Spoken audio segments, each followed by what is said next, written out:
मुझसे पूछें तो ये कहावत थोड़ी आउटडेटेड हो गई है कि हम जो खाते हैं वही होते हैं। We are what we eat. क्योंकि कंज्यूमरिज्म की आजकल की इस भेड़ चाल में जब सप्लाई बढ़ाने के लिए डिमांड क्रिएट की जाती है, गर्मियों का फूड सर्दियों में, सर्दियों का फूड गर्मियों में दस्तयाब है, अवेलेबल होता है। बड़े बड़े सुपर स्टोर्स के शेल्व्स में बेतहाशा खाने पीने की चीज़ें मुख्तलिफ क्वालिटी और वैरायटी में डुल डुल पड़ रही होती हैं। तो ऐसे में तो ये कहावत अब यूं नहीं होनी चाहिए कि हम वही खाते हैं जो हम होते हैं।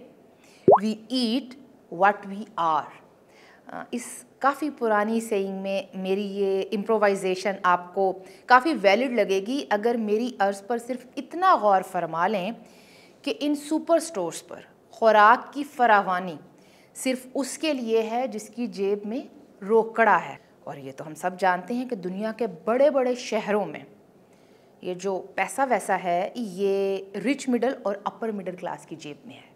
और लास्ट 4-5 डेकेड्स में फ्री मार्केट इकॉनमी की इस ना ख़त्म होने वाली सप्लाई ने इंसानों, जिन्हें अब कंज्यूमर्स कंसिडर किया जाता है, इनके रहन सहन में इनकलाबी तब्दीलियां बर्पा कर दी हैं।